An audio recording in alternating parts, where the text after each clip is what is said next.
Well, let's go through some of the shows that they have announced as part of this deal. It's a pay-per-show deal, so they're obviously paying for these shows. You know, Sussexes spend a lot of money on security. They've got an expensive lifestyle out there, so they've got money from Netflix for these shows that they're apparently going to go ahead. The holiday special, With Love, Meghan. It will come out in December. Yeah, it's going to clash with the Princess of Wales's filming of a Christmas Carol concert. I mean, are we excited about a holiday special of Meghan in America? I think, I think interest in this will be very much related to how season 2 goes. We know that everyone was talking about season 1, loving it or hating it. A lot of people hate watching it. The critics were absolutely brutal about season 1. Torture, wasn't it? Like, it was. Look, there were. It was a bit of a slog getting through it. I'll definitely say that. Season 2 doesn't have that sort of intrigue of, you know, what's it going to be. So we need to see how that looks at the other side. If by some, you know, big turnaround, people are obsessed with it, I think that will impact how many people watch the holiday special. But I don't see that that's going to have any sort of bearing on the Princess of Wales's Christmas concert, because that is obviously wildly popular and people watch it every single year. But it's going to the holiday special is going to turn up what we've seen, you know, to 11 is I suppose the phrase on the volume. I fear it's going to be so over the top. It's going to be Thanksgiving is around that time as well. Will that be around the same time? Thanksgiving and Christmas. They call it a holiday special. Yeah, I can see Meghan kind of redoing herself as in like the celebrity you love to hate, and not in the sense that she hasn't received a lot of negative press, but I think she's going to lean into that kind of very vacuous, almost irritating, like so plastic character, but in a way that's like it's still getting your attention. Like you still want to watch because you can't believe like there's like nothing in my head.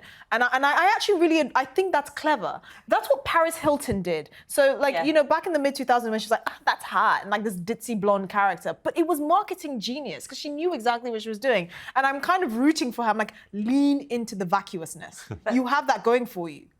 The thing that will be not in a rude way.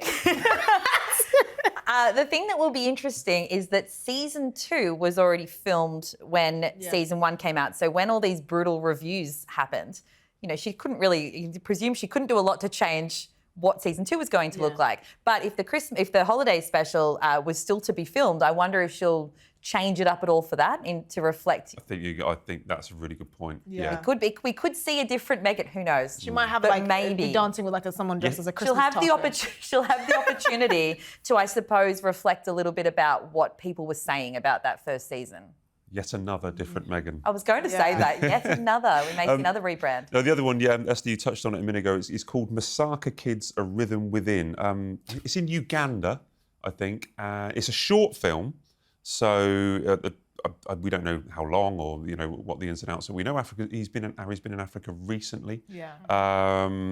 We don't know if Harry and Meghan are going to feature in this one. I have asked, and we were told you'll have to wait and see.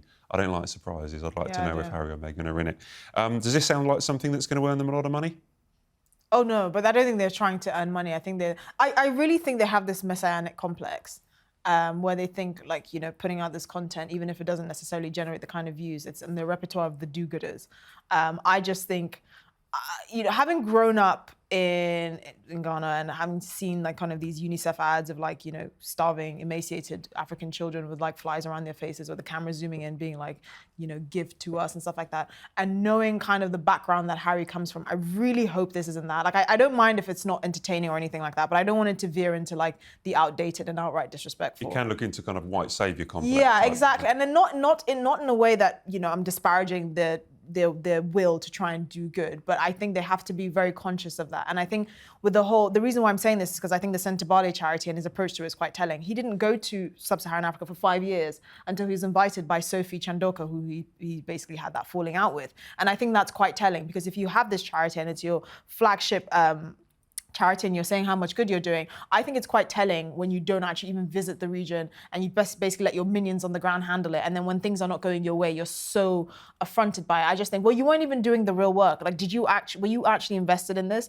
And so for me, that's always left a bad taste in my mouth, because we always see it with celebrities that kind of put their names to initiatives and then just kind of have a hands-off approach. And I'm like, you're no longer a prince, mate, in the way that you were. You actually have to do the work. It's interesting timing, I think, coming soon after Sentebale. We'll get on to the Sentebale latest a little bit later in the show. But the other one is, so I wrote the story 2 years ago that the Sussexes had bought the rights to a book called Meet Me at the Lake. It was very popular 2 summers ago. It was a big deal. It's taken 2 years now until they've actually said, oh yeah, we are in active production. This is going to be, the first time that they've adapted a book into a Netflix series. We need to know who's acting in it, who's starring in it. I can't imagine Meghan and Harry are going to be acting in it. They're going to need to get some big names. There has been. Could you imagine Harry? That would be an interesting career redirection. Maybe that's the next thing. Who knows? There's been. We've lost Esther. We've lost Esther on the idea of Meghan and Harry acting. It would just be, honestly. Had secret aspirations like Prince Edward, maybe. Maybe that was there. Anyway, so look, I think that it's the thing about this story and this book is it was a wildly popular book, and it was quite a big deal when that story broke that they would be producing it. Shockingly little information has been released. So even though they're saying it's in active development, I still find it odd that we don't know more about it at this point. So I'm sort of not really holding my breath for it to be released. But no, I've waited too long to find out details. Yeah. I mean, Hollywood films get shelved all the time until the time is right, and so this is not surprising. And maybe Netflix are the one holding it up. Maybe everything is good to go, or maybe we know that Meghan likes to be quite meticulous. This is what I was saying before. I would be really interested to see her kind of directing chops, if this is actually something she's going to be behind the camera for, because it is going to be interesting. She has been not acting for a while now, for quite some time, and you kind of get a bit rusty, and she's been trying all her hands at all these business ventures. So I'd be curious to see what she actually thinks and the audience would want to see now from her, as ever, sort of with love. I'm sorry, I'm going to keep asking you, with the love Meghan, clearly had time before the camera should be ending soon. Well, it's been full steam ahead on With Love Meghan. So possibly the reason that we don't know more about it, I suppose, is that maybe because Netflix is obviously in partnership with As Ever as well. This is like a large project, and with season 2 coming and this holiday special, maybe the plan was simply that they're going to throw everything at that and then focus on this fictional work after. Also, as we've talked about, they've had a lot of misses in the sort of non-fiction space. So maybe this will be the area that they're better at. She's got the Suits background. I don't know. Again, it's a big question mark, but we just know absolutely nothing about it. Just touching on this side of the Atlantic for a while. I was at St James's Palace a couple of weeks ago, and Idris Elba, the superstar, was there, and he's filming a Netflix documentary about the King's Foundation with King Charles.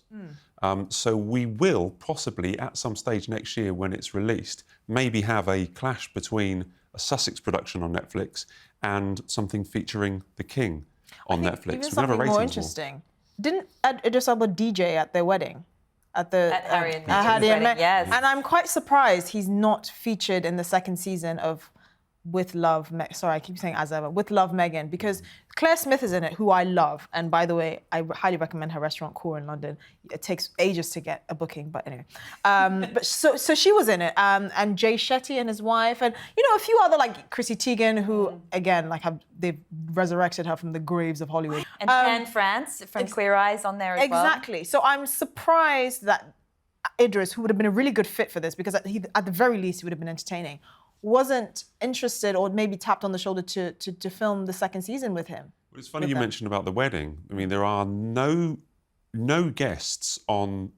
I mean, we've got 8 episodes this second series. I think we had a similar 8 episodes in the first series. You've got more than 16 guests. None of them were at Meghan's wedding. If they're all good friends of Meghan, as we are told we see on the screen that they're very close and they're very friendly. No one from the wedding to Harry, when she got married to Harry, have been invited to appear on her show. Well, you surprised? The makeup artist who was her best friend, who did her makeup at her wedding, who was in the first season, she doesn't know where he lives or what he's allergic to, or that he was even there. And then he took some cake home. I mean, it was the funniest interaction of all. She was like, "Really? You were there?" Like it was selective amnesia. So I feel like she didn't really connect with the people that she invited. So what's the point in bringing them onto the show? Could it be a hit or miss?